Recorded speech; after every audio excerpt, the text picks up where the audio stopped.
ہم لوگ شریک ہوئے ہیں، اس مجلس کا تعلق اللہ کے قرآن سے ہے، اس مجلس کا تعلق اللہ کی کتاب سے ہے، تو وہ جو اللہ کی کتاب ہے، جو نبی صلی اللہ تعالی علیہ وسلم کے زمانے کے اندر بھی انسانوں کے درمیان ایک معجزہ تھا، اور آپ صلی اللہ تعالی علیہ وسلم کے دنیا سے تشریف لے جانے کے بعد ہمارے زمانے میں بھی قیامت تک آنے والے انسانوں کے درمیان ایک معجزہ بن کر رہے گا، تو وہ قرآن، وہ کتاب جو اللہ نے ایسی کتاب اتاری ہے کہ اگر آدمی اس کا معجزہ آج دیکھنا چاہے تو آج بھی اس کا معجزہ کھلا ہوا ہے کہ اس قرآن کے اندر سے ایک سورت لی جائے جس سورت کا نام سورہ واقعہ ہے۔ محمد رسول اللہ صلی اللہ تعالی علیہ وسلم کے ارشاد کا خلاصہ یہ ہے کہ جس گھر کے اندر رات میں سورہ واقعہ پڑھی جائے گی اس گھر میں کبھی فاقہ نہیں آئے گا۔ عبداللہ بن مسعود رضی اللہ تعالی عنہ، ان کی بیٹیاں تھی۔ عثمان بن عفان رضی اللہ تعالی عنہ جب ان سے ملاقات کے لیے آئے تو انہوں نے فرمایا، اے عبداللہ، میں تمہاری بیٹیوں کے لیے وظیفہ مقرر کر دیتا ہوں۔ آپ دنیا سے تشریف لے جا رہے تھے، ایسی حالت تھی، مرض الوفات کا وقت تھا، آپ نے فرمایا وظیفہ متعین کرنے کی ضرورت نہیں، میری یہ بیٹیاں ساری کی ساری سورہ واقعہ کو جانتی ہے اور روزانہ رات میں سورہ واقعہ کو پڑھتی ہے، لہذا میرے گھر کے اندر کبھی فاقہ نہیں آئے گا۔ یہ قرآن کا معجزہ ہے کہ سورہ واقعہ کا اگر معجزہ تم دیکھنا چاہتے ہو، آج بھی اس کا معجزہ کھلا ہوا ہے۔ آپ اس قرآن کی آیت کا اگر معجزہ دیکھنا چاہتے ہو، اسی قرآن کے اندر ایک سورت ہے جس کو سورہ فاتحہ کہا جاتا ہے، بخاری شریف کی روایت میں ہے، محمد رسول اللہ صلی اللہ تعالی علیہ وسلم نے ارشاد فرمایا، کوئی بیماری کی حالت میں سورہ فاتحہ کو پڑھ لے گا، اللہ اسے ہر مرض سے شفا دے دے گا۔ اب اگر میں اس بات کی تفصیل میں جاؤں تو وقت بہت چلا جائے گا کہ اس کے معجزات آج بھی موجود ہیں۔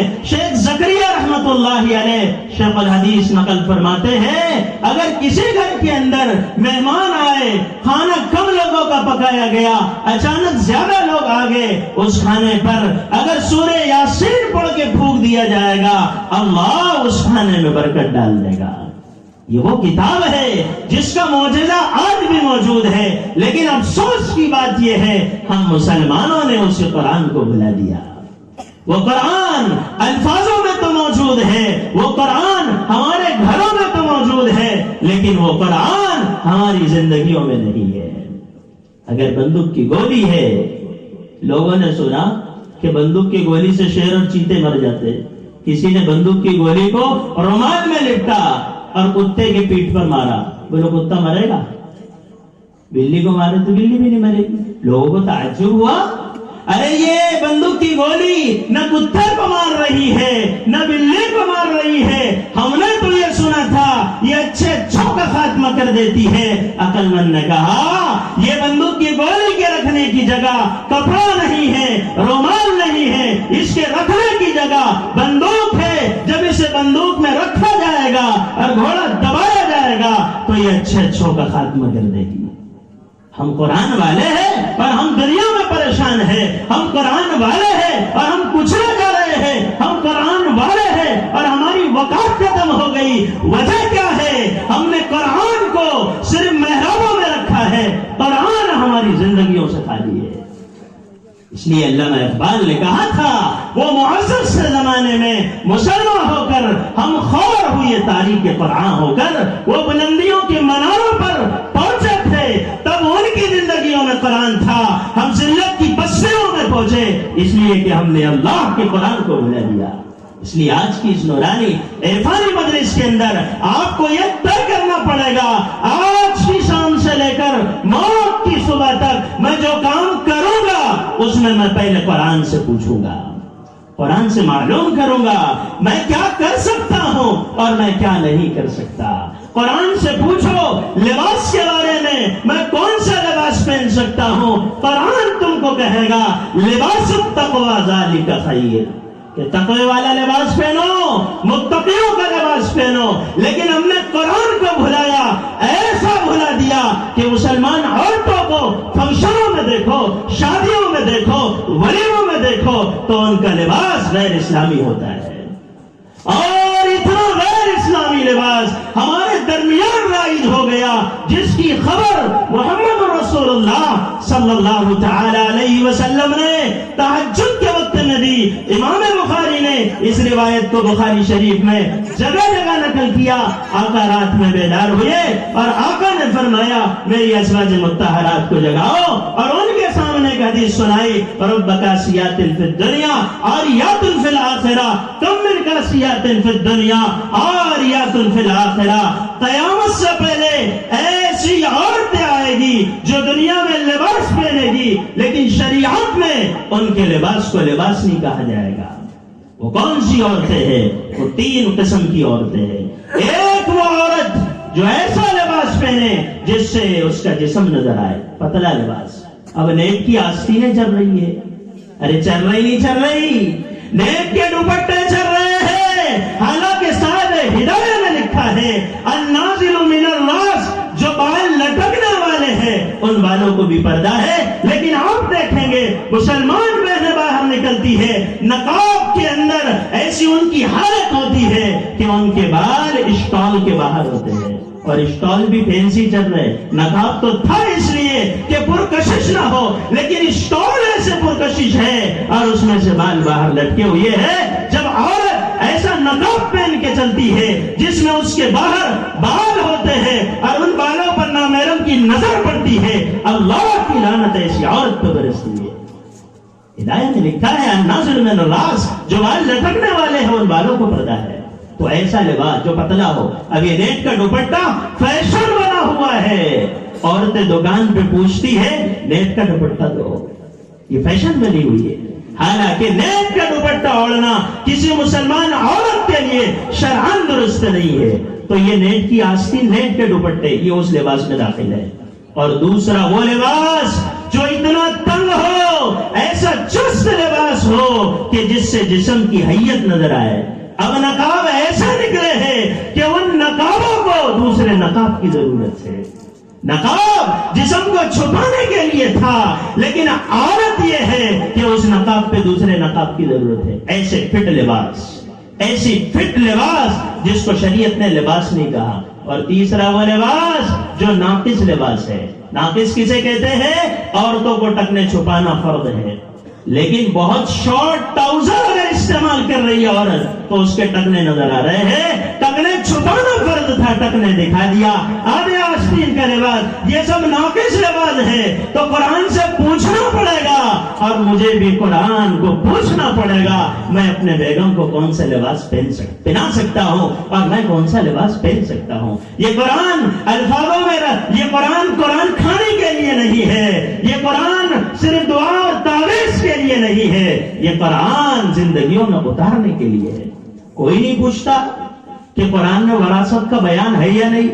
لوگ آ کے پوچھتے مفتی صاحب وہ اماں کی چپل ہے کس کو دینا، وہ اماں کی کپڑے ہے کس کو دینا، وہ ابا کا رومال ہے کس کو دینا۔ میں بولتا ہوں یہ تو پوچھ کے ایک دانی کس کو دینا، وہ 7 پیس کس کو دینا، وہ ابا نے جو دکان چھوڑ کے گئے ہیں وہ کس کو دینا۔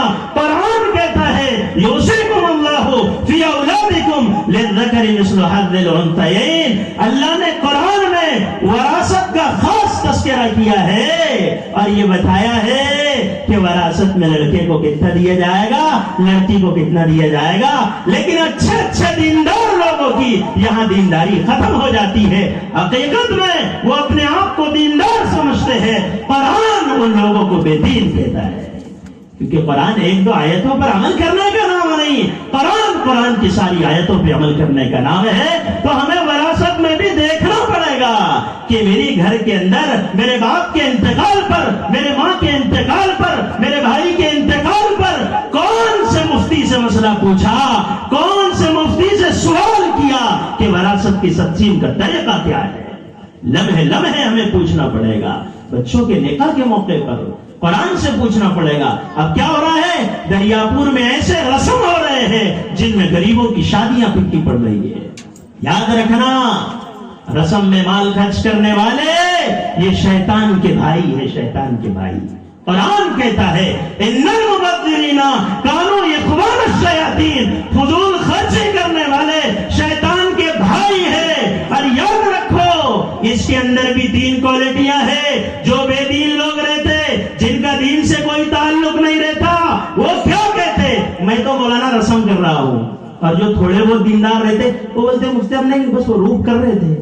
کیا کر رہے تھے؟ روپ۔ اور جو زیادہ دیندار رہتے نا وہ بولتے نہیں، بس کپڑے پہنانے جا رہے ہیں۔ یاد رکھو زہر کی بوتل پر اگر تھمس اپ لکھا جائے، زہر کی بوتل پر اگر اسپرائٹ لکھا جائے، زہر کی بوتل پر اگر فالودا لکھا جائے، یہ اسٹیکر کے بدلنے سے اس کی حقیقت نہ بدلے گی۔ چاہے وہ رسم ہو، چاہے وہ روپ ہو، چاہے وہ کپڑے پہنانا ہو، شریعت میں اس کا کوئی ثبوت نہیں ہے۔ اور کچھ لوگ ہیں جو کوالیفائڈ ہے، وہ بولتے بھائی اس میں کیا فضول خرچی ہے۔ حد تو یہ ہے کہ رسم کے اندر لڑکا لڑکے کو نہیں دیکھ سکتا، لڑکی لڑکے کو نہیں دیکھ سکتی، لیکن کیا کہاں گئی مسلمانوں کی غیرت کہ دونوں تخت پر کھڑے رہ کے تصویر نکالتے ہیں۔ قرآن تمہیں بتا رہا ہے کہ تمہیں مال کہاں خرچ کرنا ہے اور کہاں نہیں خرچ کرنا ہے۔ اس لیے ہمیں لمحہ لمحہ، ہر گھڑی، ہر وقت قرآن سے پوچھنا پڑے گا۔ قرآن سے پوچھو کیا میں انسٹاگرام کے اوپر آنے والی تصویروں کو دیکھ سکتا ہوں؟ کہ فیس بک پر میں انگلیاں گھماتے گھماتے ان آنے والی عورتوں کو کیا دیکھ سکتا ہوں؟ یہ آپ کو پوچھنا پڑے گا۔ قرآن تم سے کہے گا قل للمؤمنین یغضوا من ابصارہم، محمد رسول اللہ آپ امت کو بتا دیجئے ایمان والو اپنی نگاہوں کو نیچے رکھو۔